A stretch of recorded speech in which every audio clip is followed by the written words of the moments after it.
Hi friends, இந்த Kettle ready பண்ணதை வச்சது ட்ரம்ப். இந்த இருக்குல்ல, இந்த ப்ளக் பாயிண்ட் வந்து ஃபயர் ஆகிடுச்சு, ஸ்பார்க் ஆகி வந்து இது ரிப்பேர் ஆகிடுச்சு. இதை நான் வந்து தூக்கி செல்ஃபில் வச்சுருந்தேன். ஒரு லாஸ்ட்டு 8 months இது வந்து செல்ஃபில் தான் இருந்துகிட்டு இருந்துச்சு. ஸோ இப்போ வந்து சிலிண்டர் தட்டுப்பாடு வந்ததுனால தண்ணியெல்லாம் வந்து சரி கேஸில் கொதிக்க வைக்க வேணாம், கெட்டிலே வச்சுப்போம் அப்படின்னு சொல்லிட்டு கெட்டில் ரெடி பண்ணி எடுத்துகிட்டு போனால் 50 rupees கெட்டில் ரெடி ஆகிடுச்சு. அதான் இந்த கெட்டில் ரெடி பண்ணுறதுக்கு காரணமே வந்து ட்ரம்ப் தான். ஸோ இந்த மாதிரி தான் லைஃப்லேயும் நமக்கு சில கெட்ட விஷயங்கள் சிலவங்க பண்ணியிருப்பாங்க, அது ஒரு நமக்கு நல்லதாக அமைஞ்சிருக்கும்.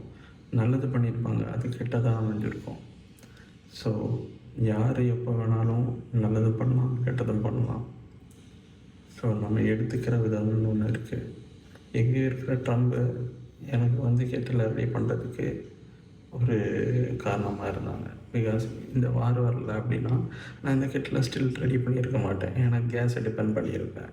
ஸோ நமக்கு ஒரு விஷயம் இருக்கிறதுனால இன்னொரு விஷயத்தை நம்ம வந்து ஒதுக்கி வச்சுருக்கோம். அது ஒரு கம்ஃபர்ட் ஜோன் மாதிரி.